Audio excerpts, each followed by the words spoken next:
back to the podcast. Today is kind of a unique episode. I wanted to dive into the history of psychiatry, the history of mental health, and I thought I would go back really far. And so I have today an expert, Dr. Nicholas Reid. He is an ancient text expert. He has a recent book he's written called Prisons in Ancient Mesopotamia, and he studies Assyriology. And so do you want to define Assyriology and talk about a little bit about like how this is even studied? Yeah. David, thanks for having me on for this podcast. Yeah, Assyriology is actually a misnomer, or the field was named incorrectly. When people began to discover these clay tablets with scratches on them or wedges on them, they began to think, oh, this all must be Assyrian, so they called it the study of Assyria. We now know that certainly some of that came from Assyria, but we have Babylonian, Sumerian text. And so when you think of the field of Assyriology, it's the study of the languages and cultures of the ancient Near East. My specialization is particularly with southern Iraq in modern day terms. Okay. And so how does one study this? Like, what do the ancient texts look like, or what are you utilizing to study it? Most of them are clay tablets that have been sun-dried. They did use fuel for some of them and bake them, but that was typically more important tablets. The more everyday tablets were dried in the sun. And they used a reed stylus to impress wedges into the clay tablets. And these clay tablets go back to 3200 BC. So these are very, very old, and we have hundreds of thousands of them that are extant today. Part of the reason why we have this so much information is because if you bury a clay tablet in the desert, when you dig there, you find a clay tablet in the desert. If you burn someone's city, you bake their records. Whereas papyrus and other materials that were used for writing, they're not as durable. You have to have almost perfect conditions to have significant finds from antiquity. So like the Dead Sea Scrolls, which many of your listeners would probably be aware of, you have to have really good conditions for that level of preservation, whereas cuneiform tablets are so much more durable. And also, it's cheap. You can find dirt anywhere. And so if you're making it out of dirt, then you can sort of write more, right? If it's not if the means through which you're writing is not expensive, then it's much easier. The more prominent ones are etched in stone or in various other precious material. Okay. Wow. Okay. So I think we were talking about like why we're having this conversation now, and why, like, I think a lot of people would be like, wait, prisons in ancient Mesopotamia, like what does that have to do with what we're going through now in our culture? How does that apply at all? And so tell me a couple of the things that popped into your mind when we started having this conversation. Yeah, well, I think it's interesting. Social history is a way in which, particularly with antiquity, where we can ask hard questions about what does it mean to be human? What does it mean to be a just society? What do people need? And ask it in an apolitical context. We're not sort of trying to begin with the inquiry into how do we change things immediately today, right here and right now. That's an important question, but we're often sort of slowed down by so many other factors.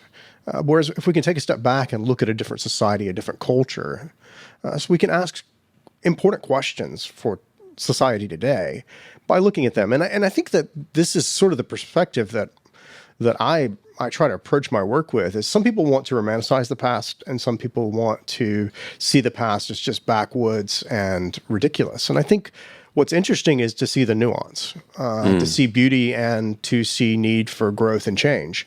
And I think that's where the really interesting inquiry into ancient studies occurs, is when we look at it as life is complicated, just like it is today, and there's beauty and there's goodness, and then there are also things that need to change. And that was true for them, and that's true for us. And so that's part of the reason why I really got interested in the study of my original work with Mesopotamia was with slavery, and then with prisons as well more recently. Okay, so maybe give us like the Sparks Note version on like what your findings have been for example, with prison. And I think, for those of you who might be curious, like where this is going, I think we're going to talk about solitary confinement eventually. I found some articles that showed the impact of that on the brain and on mental health and physical health. And so we'll get there. But yeah, tell me what did you find with specifically prisons and what we know about prisons back then? Yeah, well, if I could take a step back briefly and just talk a little bit about, I guess, the sort of relationship between what I'm thinking about today or what we're thinking about today in your podcast. Herodotus was a 5th century BC historian who said the Babylonians, they didn't have any medicine, and everybody was just lying around on the streets asking for advice from passerbys. That's simply not the case from what we know. There's a lot of information now with various diagnostic texts, and when they looked at things that were going wrong with the human body or the human mind, they would sort of try to diagnose that, figure out what was going on, but they had a very supernatural perspective to it. So there was a lot of magic and ritual and lament that was involved in that. And the way in which they viewed the world from the lenses that we get through the text is that every individual had a personal deity, and then that personal deity was sort of the buffer between, or the protector between, the greater gods. And this is really where it ties into imprisonment, is because that relationship between their personal deity was important. And so there's a prison text, a hymn to the prison goddess Nungal, that I talk about in my book. And it's the prison is described as being full of hardships. It's a place where people are going about naked. They're weeping. They're lamenting. They can't recognize one another. They're listening for serpents and scorpions, and they give cry in this lament. And the prison goddess does something interesting. What we would have expected from a history of prisons perspective is that only people who were being held with a charge, not those people who had been found guilty. We would only expect to see those who were charged, not those who were guilty, in the prison in the text. What's fascinating is that they make up this river ordeal. They go through the process, and the person who is found guilty actually has to return to the prison. And Nungal, the prison goddess, then after this lament and after this weeping, she's described as, through this lament, she's purifying them and refining them like silver. She snatches them from the jaws of death, which indicates that there was probably a death penalty in view. And instead of receiving that punishment, the prisoner, through lament, through weeping, then is made right and purified and made right with their personal deity. And then that personal deity then praises Nungal in the process. And so there's some fascinating ideas that could be loosely connected. We wouldn't want to draw a one-to-one correlation, but that can be loosely connected to our idea of reform and correction in our modern society. So each person has a personal deity, and then that personal deity is like advocating for them with other deities, bigger deities, right? And then in the prison system, it's almost like they found meaning in like this lament or this purification of getting right with you getting right again with your personal deity, and then your personal deity praises the god of the prison. Is that? Yeah, that seems to be what's taking place. And this is a literary text. Like this is a small vantage point. The text that we're talking about was copied quite frequently in scribal curriculum. Many people attribute it to the late 3rd millennium. It securely dates to about 1800 BC in terms of the historical artifacts that we have. So if you think of, you've got a text, that's what I can hold in my hands. Yeah. Versus, or text is sort of what's written on that artifact. And if you think of an artifact, that's what I can hold in my hand. We have artifacts that at least date to about 1800 BC, and it could go back earlier. And so, yeah, it's not exactly like when we think of the positive benefits of playing music, for example, in prison, right? How there can be benefits to that. It's not that. It's a ritual that's taking place. And that's part of what's fascinating. And the way in which you kind of get on the outs with your personal deity is it's through a variety of factors. It can be because of sorcery or magic. So like if when you weren't looking, if I spit in your coffee cup, and then that could cause you to become unclean, and then you could be abandoned, and then you're open to attack. I would never do that, of course.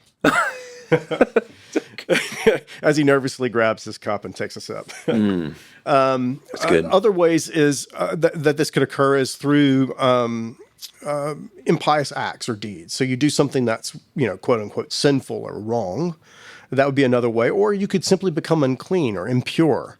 There's some texts that talk about, if you eat meat but you don't drink beer with it, then you have bad breath, and therefore you can't approach the gods until that bad breath goes away. And so you could think of it in terms of there's sort of more sinful ideas, there's sorcery and magic, and then there is also this idea of etiquette. What's appropriate if you're going to approach a deity? Okay. So I guess that makes me curious. Like, what are people going to prison for? And who put them in prison for what? That's a great question, yeah. So we have a number of texts that sort of answer these questions. We'll see people intersect with the prison for a variety of reasons. I think that the origins go back predominantly to labor, but we could talk more about that later. We have texts that talk about murder, theft, debt, sort of disrespect to parents or an older brother, things like that. So the common sort of crimes. Now, the reason why we have those are probably because people are being held until they receive a punishment, they're suspected of a crime, or they have to make a payment. We also see people being coerced to work in a number of contexts as well. So if you're being forced there's an example of Nungal Ningare, who was a potter, and we were able to piece him together in 3 different texts. And he's working as a potter. He appears then as a runaway and living in prison, or living under guard is the technical term, Sumerian. And then he's back in the same group of potters working for the same administration later. And so depending on the context in which one is living, one could also, in their socioeconomic status, they could also end up in prison in order to coerce labor. So prison acted as a way of getting free labor out of people? It was one of the ways of coercing labor. Or low cost so labor? You would, when it's in an administrative context and you're wanting to coerce labor, often we see rations being given to those individuals, so they get a subsistence of sorts. When someone's being held because of a crime, suspected crime, they seem to be more dependent on their social network. They're complaining of starvation. They need someone to send clothes for them or some money to bribe a guard and stuff like that. So it seems that your treatment is directly related to the function or the reason why you're being held. And I think that's what I was trying to do in my work is that we often think of the birth of the prison, to use the language of Foucault, as a modern phenomenon. And I think if you define imprisonment or prisons strictly by our modern political realities, then okay, sure, that's true. But we have to recognize in our own society, prisons are multifunctional. They're used for a variety of reasons. And I think that's exactly what we see in Mesopotamia. There's a multifunctionality. It's a highly practical and functional thing. If you can take someone and control where they go with their bodies, you can do that for a variety of reasons. Right. And what I was thinking about when I was reading the poem in your book, which it amazed me that there was something so beautiful that was written. Like, it surprised me, like, oh, this is very detailed. And it's 3,700 years old. And it's 3,700. Yeah. That shocked me. And then what I was thinking about was like, okay, if you were trying to control labor and you wanted to create meaning, I mean, maybe this is just me and my lens as I read it, you almost like, you want to create it to be meaningful, right? That they are going through this lament or this purification process through their free labor, through their forced labor, in order to get right with God, right? And so the meaning that gave to those prisoners, in my mind, it was like, it's like helpful for the prisoner to have that meaning to attach it to. Otherwise, prison is just awful, but if you have this like attached meaning of like, oh, this is a purification process and this is helping me, this is getting me right with God and right with the other gods. Yeah, I mean, I think that it's interesting. I mean, I think I'll just read a little bit just to kind of give your listeners a little sense. This is from the hymn to Nungal: "Mercy and compassion are mine. I frighten no one. I keep an eye upon." It says the black-headed people, which is just referring to the people living in the land. They are under my surveillance. And then skipping down, my house is built on compassion. I am a life-giving lady. Its shadow is like that of a cypress tree growing in a pure place. Skipping down a little bit more, when someone has been brought into the palace of the king and this man is accused of a capital offense, my chief prosecutor, Nungal, stretches out his arm in accusation. He sentences that person to death, but he will not be killed. He snatches the man from the jaws of destruction and brings him into my house of life and keeps him under guard.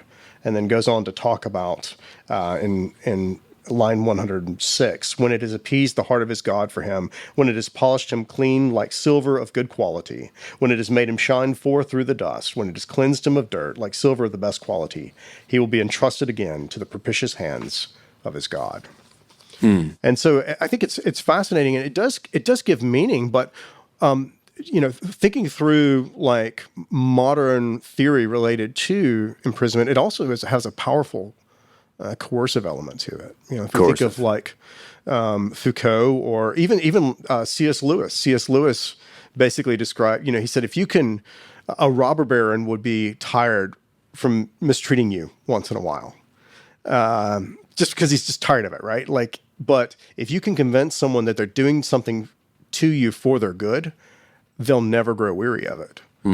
And so this whole conception of it's going to have a positive benefit to you can also be a really powerful coercive tool. So it can be beneficial in some senses, but it can also be coercive. And it's interesting that Nungal features in socioeconomic texts or administrative documents. So we know that even though this is a literary text, and we're always cautious when thinking about history through literary texts, with this, she also appears as a net as part of the judicial process. And so you take oaths. So if you and I were in a dispute and we were in Mesopotamia and you were saying that I took something of yours, I was denying that, we both would then be forced to go before and take oaths before the gods. And one of the ways this was done was this divine net that was associated with Nungal. And the reason why the net is an apt image is because it's going to catch you. It's something that's inescapable. And so there, Nungal also features in that the, so to speak, the king or the long arm of the law, to use our more contemporary language, will find you out. And that's actually a concept that Foucault is really playing with in his book, The Birth of Prisons. Yeah, tell me, no one hearing this is going to know Foucault, The Birth of Prisons. Like, what? Oh, okay. Like, so you're going to have to like tell us like what he said and what was new about what he said, I guess. Well, he was just looking at, probably the most important book on thinking about prisons. And he was looking at power, knowledge, and the body. And he was thinking through how punishment shifted from focusing on the body to the soul. And he was focusing on how that had a controlling element for society. Now, Foucault provides, I think, some really great analytical tools for thinking about punishment and thinking about imprisonment, for example, and society. His periodization, I think, is pretty weak. He had a structuralist perspective, and there's a lot of sort of gradation or overlap that existed that he doesn't really pick up in his book. And so I think he's very valuable, but I wouldn't want to sort of buy into his periodization. And he doesn't use a lot of documentation for his arguments because he was focusing more on a literary style, of a narrative style of presenting his work. But when you think about the history of prisons, that's the number one book people will turn to in terms of theory, because it's just, whether you love it, hate it, or somewhere in between, it is significant in the field. And it impacted how prisons were done in the future? Well, I think it's just more thinking. I don't know that people are necessarily thinking back about how I don't know if it changed how prisons were done. Maybe it did through his critical thought. Maybe people did latch onto that, but I think in terms of when intellectuals think about imprisonment and the idea of correction and how punishment has changed in history, Foucault is one of the first stopping points. Yeah. Yeah. I think as I was like thinking about this and like how we do prisons and solitary confinement is like one of those things that it just absolutely doesn't make sense to me, especially as I looked at the literature like on long-term, whether it's sarcopenia and like physical issues like increased headaches, like to psychological issues, increased risk of psychosis, anxiety, depression, higher rates of PTSD. And it's very common. Like it's still very, very common. Like there was one study where this guy talks about people who literally over the course of their prison term were in solitary confinement for 10 years and the devastating impact that had on them psychologically, that long-term devastation. Where did solitary confinement come in this process? Was it there in ancient Babylon? Was it there, like, when did that start? Well, yeah, so we never want to think about these things in terms of a linear evolution of practice. There's a real disconnect between what happened historically then and what happens now. If you want to think about solitary confinement, there are a number of things one could point towards, but I'll highlight one significant example. The establishment church in Great Britain was really, so Anglicanism was thinking through, Protestants don't have a doctrine of purgatory. And Laurie Thronis brings out this idea of a Protestant purgatory, which is created through long sentencing. And so if you punish someone and you immediately kill them, then you're condemning their souls. In sort of the idea, if there's no purgatory, there's no period in between. And so Thronis makes this, I think, compelling argument that part of the growth of giving people long prison sentences and giving them lots of time to reflect and get right with God came through the establishment church. And this idea of, for some, it was meant to be benevolent. Right? To help people sit and reflect and to think. And what we know now, I think, is that it can have very devastating effects on a person. We certainly see something, I think, somewhat related in Mesopotamia, not a one-to-one, but just as we think through how it works. So there are a number of terms that can be used for sort of mental health problems. So they might talk about, So demekura, or demekuru, which is a Sumerian word borrowed into Akkadian, it's for the mind changes. And that's how they talk about sort of what we would normally term something along the lines of insanity or madness. And so the mind changes. The mind also falls. That's when you're depressed.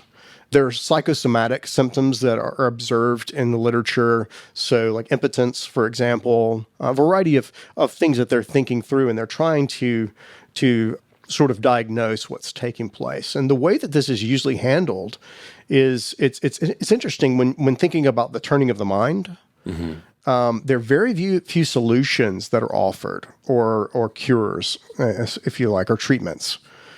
So it could involve taking some plants and eating it. You could hang some bones around a necklace. There could be sort of ingesting various things or rituals and stuff like that. And one of the reasons why we have all these terms, though, we think, or examples of this idea of the mind turning, but we don't have a lot of information on treatments, is because it was viewed as coming from the gods. And so when someone had antisocial behavior or mind turning or depression or even psychosomatic symptoms, this was largely dealt with in a sort of a magic or supernatural way and through ritual. And that really ties into what we see with the hymn to Nungal, is because that's where the ritual process is how the problem of crime is being dealt with and the offenses that have been created. Yeah, I think it's interesting that there's a link between what was happening in Mesopotamia as like, this is a purification process. We're going to get you right with God, to more of the Protestant influence on prisons, where it's like, we're going to get you right with God. We're going to have a prolonged sentence so that you can get right with God. Very similar.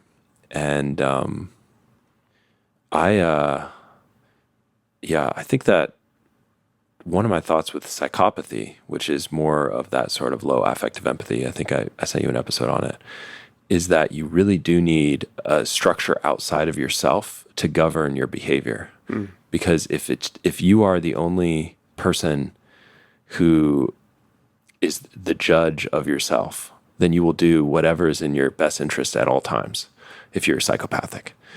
But if you feel like there's some sort of eternal sense of, consequences, I think it does create a meta structure outside of you that then can create a pro-social psychopath. And so I don't know if you know this, but I actually worked for 3.5 years. I'd volunteer on the weekends at a prison, a juvenile hall.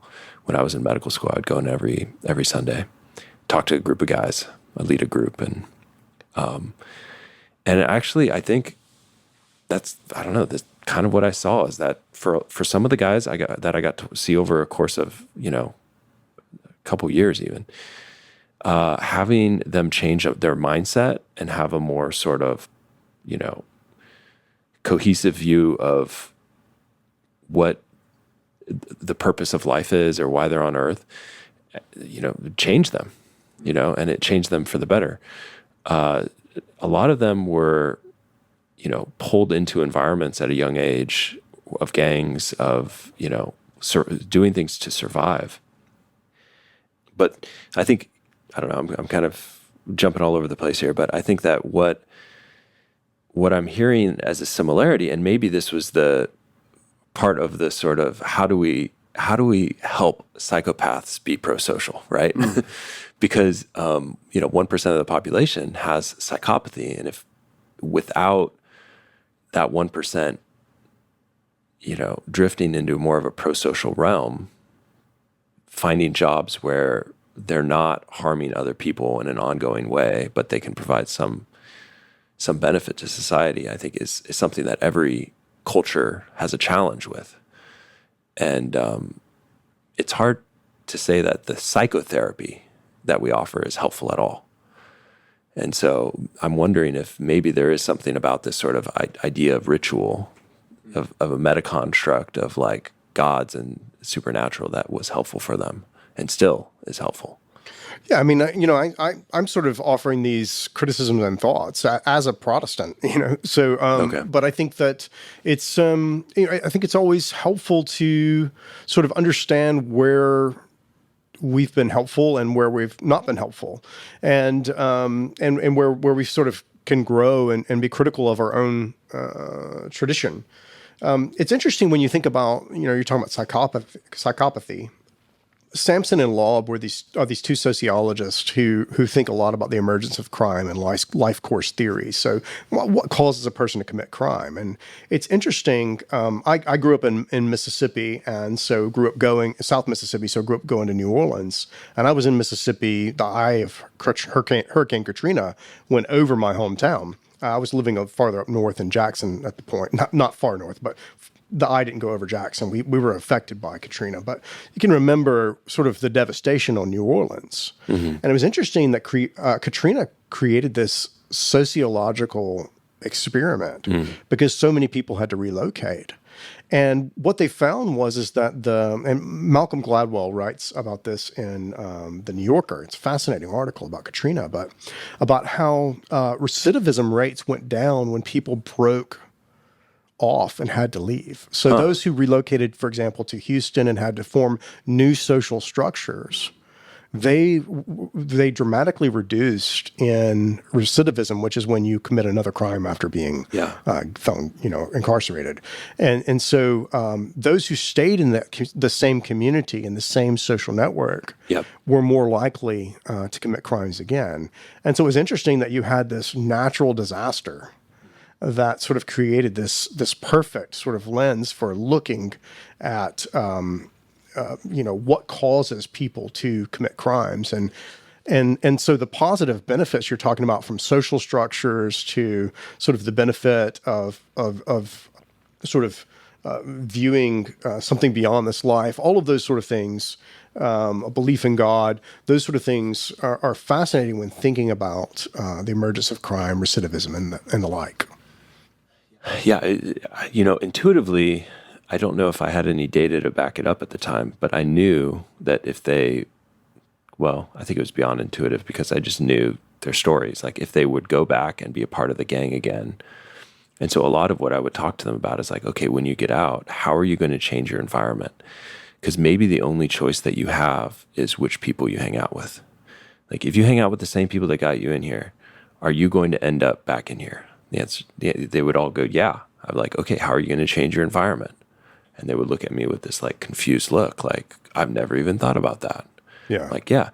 I mean, it's the same thing for us as professionals. It's like, how do you get to the next level in your profession? It's like, well, you find mentors, you find guides, or how do you, there's studies on like, you become more like your friends over time. So it's like, how do you choose good friends? How do you choose life-giving friends? Okay, but coming back to the solitary confinement. Well, if I could jump in though, because it's interesting what you're talking about, like this social network, and that's one of the challenges I think with incarcerated, or prisons is that you're putting people who are struggling with a variety of behaviors. Yep. Together in a single context. Right. And that's why I think it's so important for professionals like mental health professionals and counselors and educators to go into prisons, is because where are you going to find those mentors? Right. If you're only surrounded by other people who are struggling with the same sort of behaviors or challenges.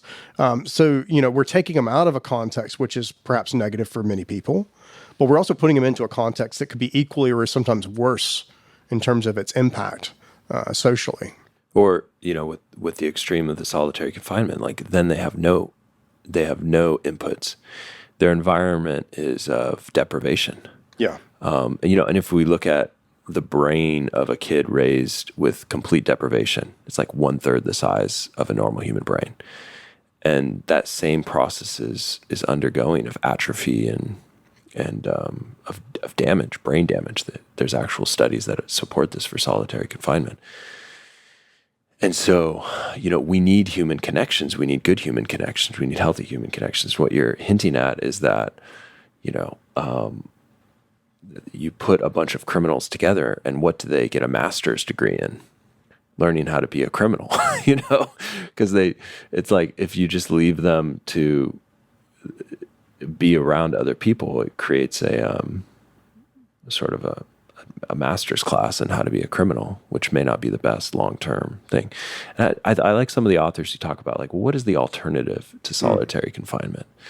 It's like, yeah, there needs to be a ton more programs and positive ways of bringing them into healthy communities and groups.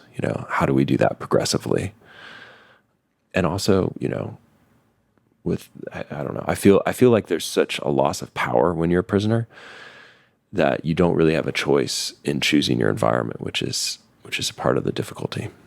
And a lot of stripping of dignity as well. Absolutely. Yeah. So you're so vulnerable, and that's the interesting thing, isn't it? I mean, like, physically, you're in some sense you're safer in solitary confinement, but mentally, the devastation of that, right, is difficult as well. And then through the whole process, we tend to we tend to dehumanize criminals. Actually, the label is meant to sort of take personhood, I think, in many ways out of it. Yep. And help us just to see people as, they're bad, rather than sort of seeing them as complex individuals that need help in many instances. Yeah, it's very dehumanizing. It's incredibly dehumanizing. I watch a lot of like stories of ex-prisoners. Like, I've like somehow creeped onto that in my TikTok. So what some of the interesting things that I've learned lately are like how clan-like a lot of the prisoners are because of the survival aspect. And it's like, there's one statistic it's like men get raped more than women, right? by other men. Women are not raping men. And so, where does men raping men happen? It happens in prisons. So you have to think about like that statistic, like there are a lot of rapes that are occurring in prisons. So it's like, what do? You band together with a clan, so you protect yourself. And so there's a lot of like racial clan oriented, grouping. And the physical abuse that occurs in female prisons is largely guard on prisoner. So the rapes that occur, there's a lot of actual statistics on. So it's male on male in prisoner on prisoner more in male prisons, but it's guard on females. Prisoners in female prisons. So, and that's one of the challenges too, is we're not even providing basic safety in either event. Like, in either context, we're not providing basic safety for these individuals. Right. Which then it's hard to see how that then leads to correction. Right. It leads often to trauma. I've had a number of patients who have gotten out of prison, and it's like, it takes a while for them to tell me about the rapes or what happened, and this is created psychological. This is trauma. This is the definition of trauma, right? A rape or something like that. And so, it takes away from that sort of ideal of the, a good purification, a good lament that leads to, something improving. It's the opposite, which is unfortunate.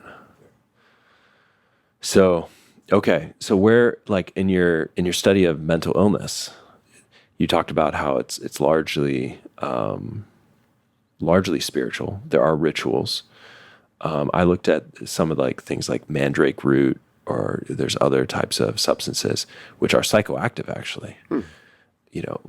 They have some maybe strong anticholinergic or delirium promoting aspects, or is that something you thought about, like how they used things that did have a psychological impact? I don't think they were curative, but they would be a good placebo. Yeah. It's interesting. I published a text with a colleague where this guy's complaining about a toothache in a personal letter and asks for a bandage to be sent and for the doctor to wrap it. And they probably had some sort of, salve or something like that they would have put on it. So they probably were also using oils and things like that. I mean, it's not like they were just going around thinking everything was just magic.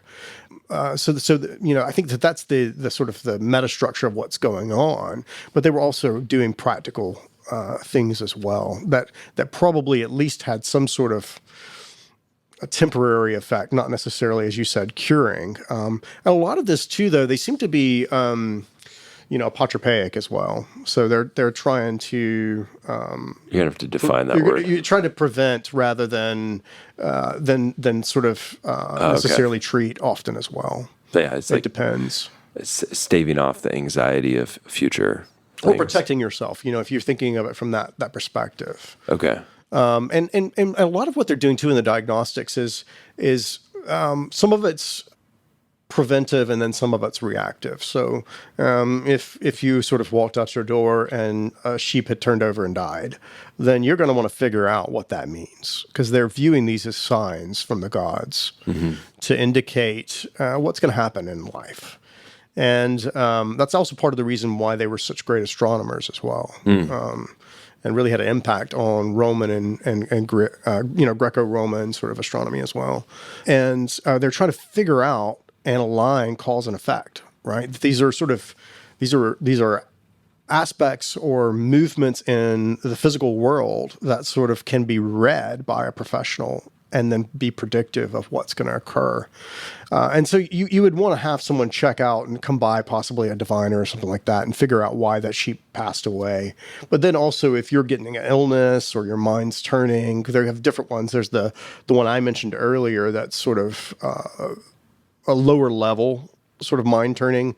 Then there's like the frequent mind turning that's sort of a higher level. But if you're going through that as well, they're going to want to figure out, is this because you've done something wrong? Is this because someone has done something to you through magic? And none of the texts we have are malevolent magic, not telling you how to be, sort of like do a spell on someone. It's all benevolent magic.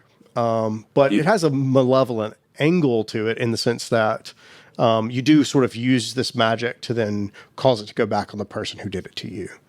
But none of the texts tell you how to be like a bad sorcerer or something like that. Interesting. Yeah. So there's no secret, witchcraft, black witchcraft books that you've come across? Not yet. Not yet. That's and all you're reading? Yeah, okay. One thing that occurs to me is the power of placebo. And so, for example, they've even done this with like Parkinson's, where they've measured that a placebo could increase dopamine in the brain. And, Parkinson's is like a dopamine depletion. So you give a fake med and you convince the patient that it's real med, and it increases dopamine. Or like there was another recent placebo paper that I went over in my social anxiety episode. So there was a study where they gave 100% of the people escitalopram, and only 50% of them were told that they were given the escitalopram for social anxiety. The other 50% were told they were given a medication with side effects similar to escitalopram, but not actually the medication. And what they found was that the people that believed that they were given the active medication had changes in their dopamine on the radio tracer in their brain. And they thought it was because they had like maybe increased dopamine. And that also attributed to the positive effect of that belief. So they actually did better. They actually had lower social anxiety scores in the group that received the active medication, but were told that they were not receiving the active medication. So it's like belief, right? So when I read about like some of these things that were given as like part of the ritual, like they would actually cause you to be in an altered state. And then it's like it almost makes the ritual feel that much more real because of that altered state that it would evoke in you. Yeah. Yeah, ritual is so important, and that's really interesting. That's what's fun for me about one of the interesting reasons why talking with you about this was intriguing to me is because you always see people coming at it from different angles and from their specialization. Yeah. So yeah, that's fascinating. The other thing that I've thought about, like the history of psychiatry, kind of like an overarching sort of thing, is it starts with often looking at the stars and like magic and attributing magic to things and looking at dreams, trying to decipher in the midst of dreams, like how it can show something meaningful, right? And then it goes to describing things that are more, so it goes kind of from the stars to the physical.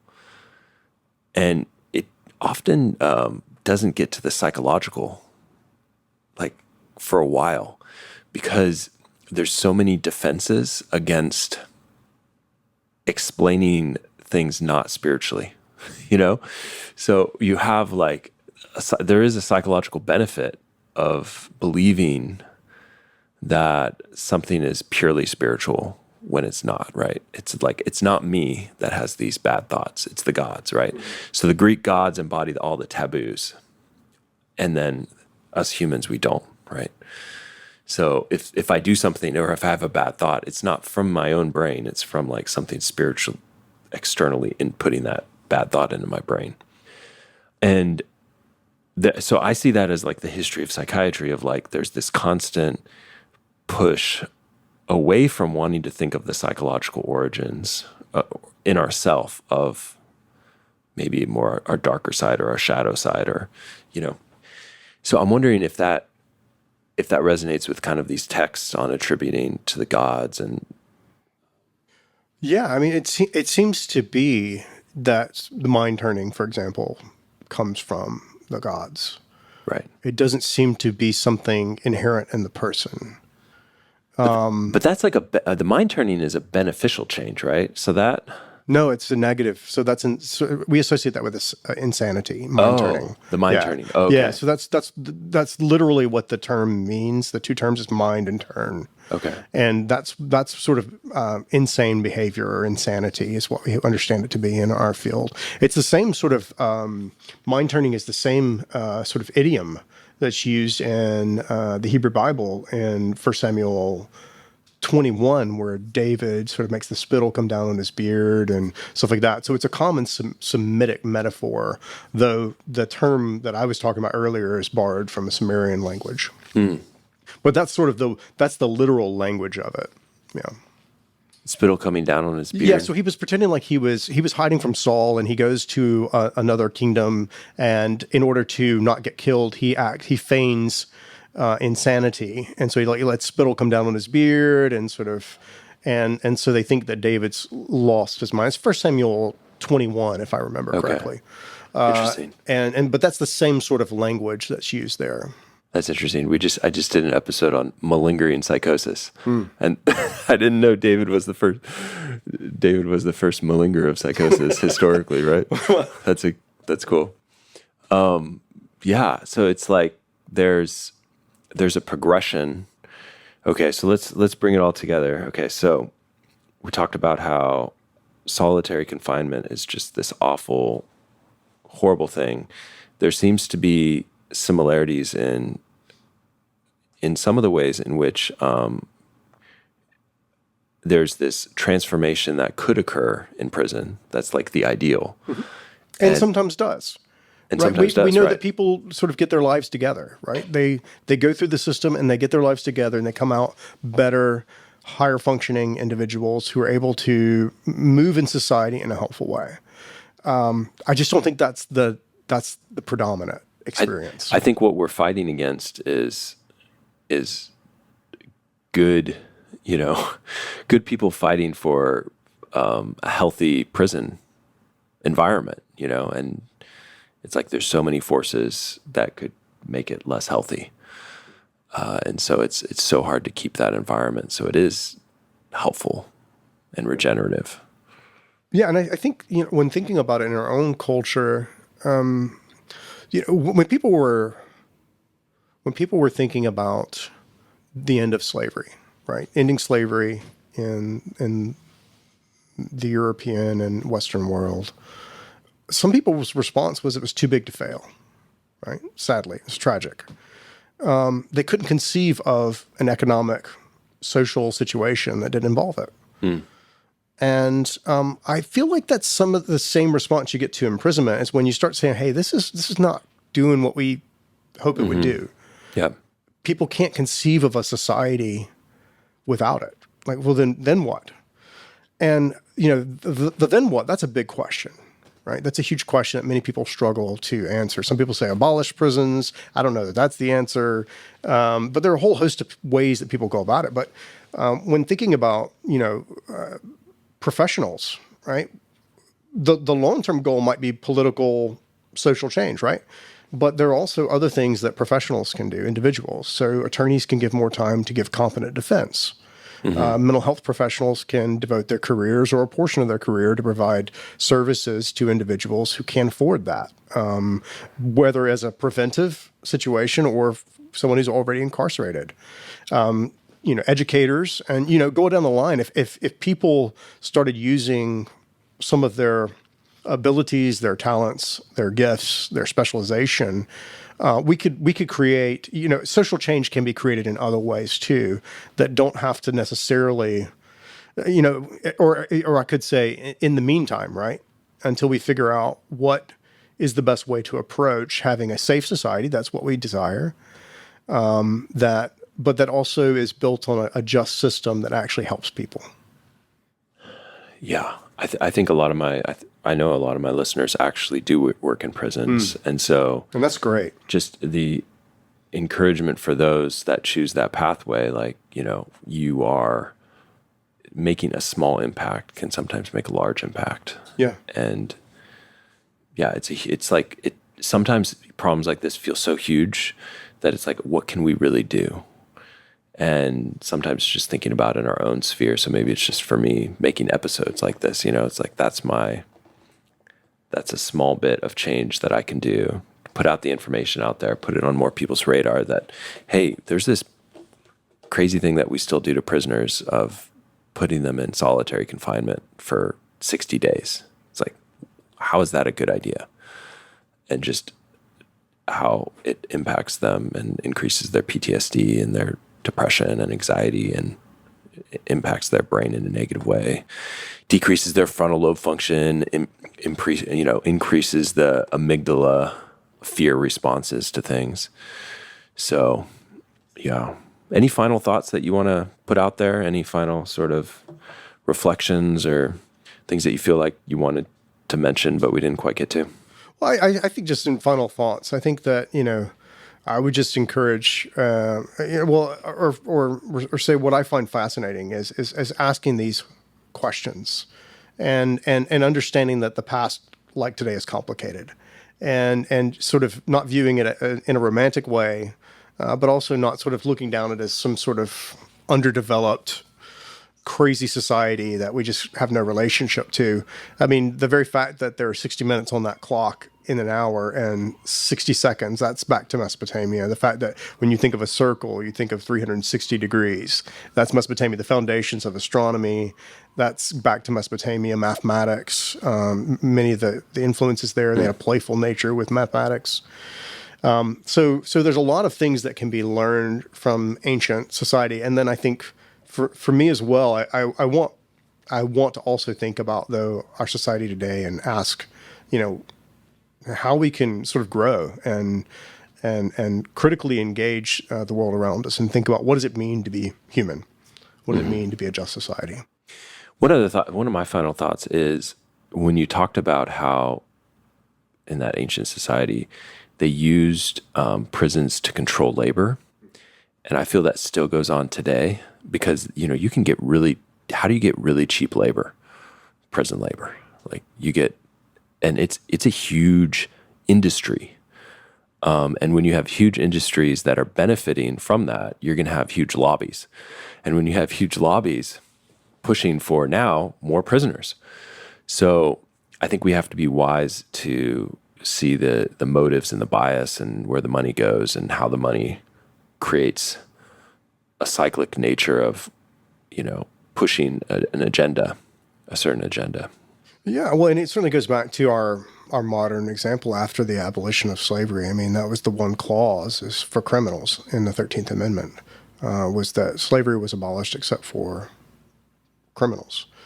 And so that created a context where people could create laws related to labor in order to coerce recently freed people in the South after the Civil War. Mm-hmm. And so that's very much with the Jim Crow laws and other sort of laws that were developed after post-Reconstruction, very much tied to our practices today as well. Yeah, and obviously there's an overrepresentation of minorities, black minorities in prison. There's also, from what I was reading, an overrepresentation of blacks and Hispanic people in solitary confinement. And that also needs our sort of attention. Yeah. As like, this is who defends these people? Like, who gives them a voice? There is no voice. And so hopefully this episode is a small voice, that we as mental health professionals can raise our voices and consider this an issue. All right, we'll leave it there for today. Thank you so much for coming on. Thanks for having me. Appreciate it.